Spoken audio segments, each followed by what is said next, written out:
Amigos televidentes, y continuamos con el segmento Recomendaciones Médicas y tenemos un nuevo invitado hoy a la revista y es el licenciado Sergio Rayo Pavón. Bienvenido, licenciado. Mucho gusto, doctor. Primeramente, pues buenos días, ¿verdad? A toda la audiencia de Canal 2. Buenos días a todos, ¿verdad? Es un gusto estar aquí hablando hoy de ese tema tan importante como es las secuelas psicológicas que ha causado el COVID-19 a lo largo, ¿verdad?, de este periodo. Sabemos de que a pesar de que ciertos, digamos, los casos han venido disminuyendo un poco, las secuelas psicológicas aún han estado quedando y muy gran parte de la población se ha visto afectada, pero han sido pocos, ¿verdad?, los que han acudido al tratamiento especializado. Desafortunadamente, licenciado, esta pandemia ha dejado un sinnúmero de duelo, un sinnúmero de alteraciones psicológicas en los pacientes, tanto en los que padecieron la enfermedad como los que tuvieron familiares que presentaron la enfermedad o fallecieron. ¿Cuáles son esos trastornos o secuelas psicológicas más frecuentes en la población? Bueno, actualmente los trastornos más frecuentes que podemos encontrar son los trastornos depresivos, los trastornos de ansiedad, el estrés, ¿verdad? Todo esto causado, como decíamos al inicio, parte del confinamiento también, ¿verdad? Cuando algunas personas optaron por guardar la cuarentena, entonces esto causó de que estas personas al aislarse cayeran en estado depresivo. También hablándolo en el ámbito de las personas que perdieron un familiar, sabemos de verdad de que no pudieron darle un adiós a como se debe a estas personas. Muchos ni siquiera pudieron ver a su familiar, ¿verdad? Desde el momento que salió de casa, llegó al hospital y lastimosamente regresó sin vida, entonces no se le pudo dar, ¿verdad?, hacer el ritual que sí que normalmente se hace. Entonces todo esto ha venido a causar un duelo patológico, ¿verdad? Un duelo aún no resuelto que deriva, ¿verdad?, de esta circunstancia. Es que tristemente, licenciado, como usted lo está diciendo, no se podía que el familiar acompañara a su enfermo por el riesgo de contaminación mayor. Existe algo llamativo en el comportamiento de las personas que tienen secuelas por esta patología y es algo que se llama negación y también está la somatización. Son dos situaciones en las que los pacientes están incurriendo. Tengo pacientes que cada vez que van al hospital piensan que les van a decir que es un nuevo episodio de COVID y otras también que por algún proceso respiratorio niegan de que puedan tener la patología. ¿En qué consiste estos dos términos? Así es, ¿verdad? Primeramente, hablando de somatización, es algo muy frecuente que estamos viendo, ¿verdad? ¿Y qué pasa? Muchas personas de que quizá, ya sea que tuvieron un familiar con el virus, o sea de que ellos ya padecieron el virus, entonces han llegado al punto de tener, ¿verdad?, el pánico excesivo a volver a contraer el virus. ¿Y qué pasa también? De que muchas veces suelen, ¿verdad?, manifestar síntomas físicos que ellos asocian a que es específicamente el virus, y muchas veces incluso van a los centros hospitalarios, van al médico, a los especialistas en sí, le hacen estudios y resulta que no tienen nada, ¿verdad? Entonces, ¿qué pasa? De que ellos se niegan, ellos dicen, no, o sea, se aferran prácticamente y dicen, yo tengo la enfermedad, yo tengo el COVID o tengo los síntomas de esta enfermedad, pero aun por más de que estudios le hagan, ellos se centran, ¿verdad?, en esa idea de que no, de que es el virus en sí, pero en realidad son de carácter psicológico, ¿verdad? Están somatizando, o bien en otros casos puede ser de que lo que esta persona esté manifestando sean síntomas de un cuadro ansioso, ¿verdad? Recordemos de que la ansiedad también presenta síntomas físicos, por ejemplo, la falta de respiración, las palpitaciones en el corazón, entonces los dolores de cabeza, en fin, ¿verdad? Un sinnúmero de síntomas que ellos pueden asociar y ellos caen en ese error, ¿verdad?, de decir es el virus, pero en realidad pueden ser los síntomas de una ansiedad.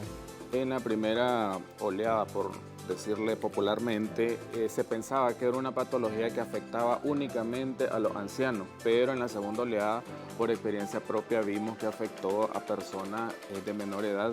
Y esto tenía mucho que ver con la falta de cuidado, la falta de que los jóvenes tomaran las medidas necesarias e iban a lugares concurridos generalmente todos los fines de semana. ¿Qué grupo etario y qué sexo es el más afectado con esta secuela? Bueno, ¿verdad? Anteriormente, como mencionaba usted, doctor, decíamos, ¿verdad?, de que la edad, las personas, ¿verdad?, de la edad adulta, de la tercera edad, pero actualmente, ¿verdad? Considerando de que en el momento de la cuarentena se aumentaron aún más lo que son los casos de violencia intrafamiliar.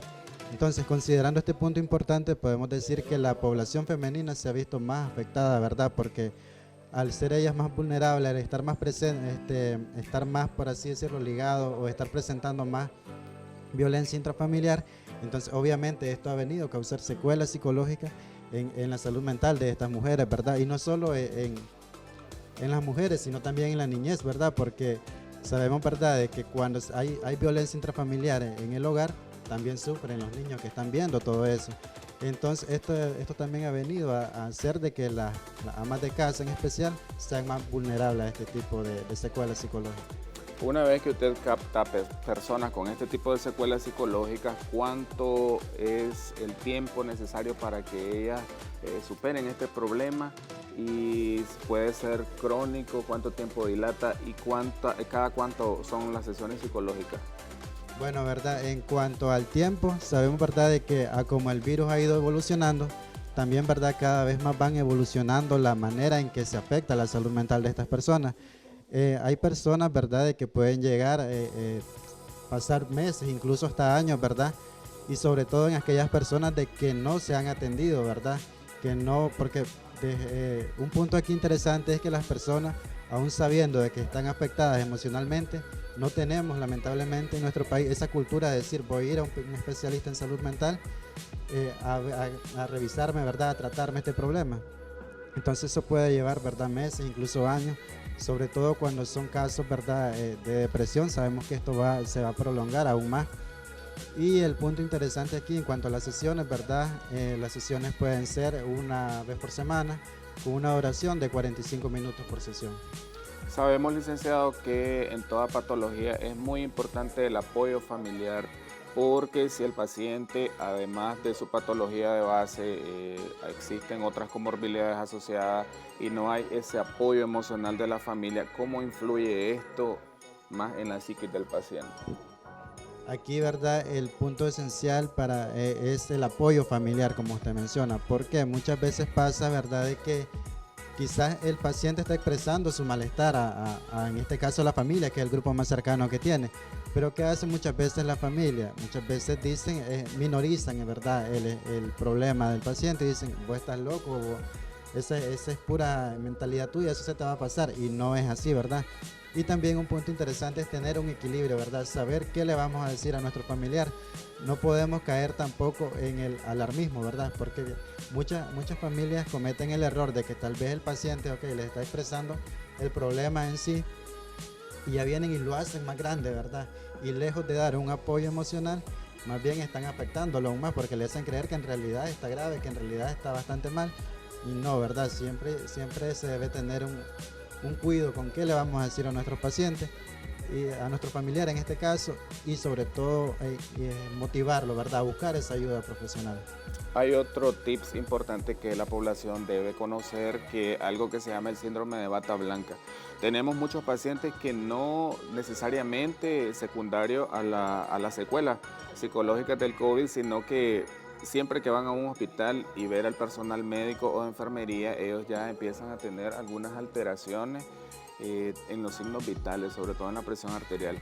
Este tipo de síndrome es muy frecuente en la población. Sí, verdad, parece, verdad, a simple vista, parece desapercibido, verdad, pero en realidad hay un gran número de población de que padece este problema, verdad.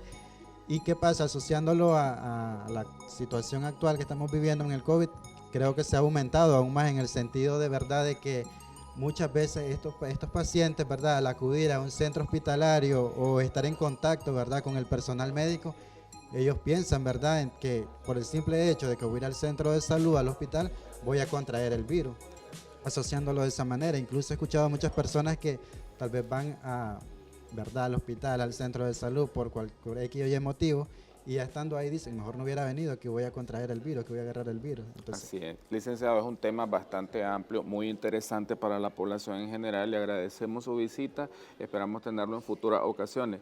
Queríamos saber sus números de contacto y cómo aparecen en redes sociales. bueno, en redes sociales me pueden encontrar como Sergio Rayo en Facebook. Pueden escribir, ¿verdad? Para cualquier consulta al WhatsApp 8798-3964, que igual, ¿verdad? Con mucho gusto yo les estaré.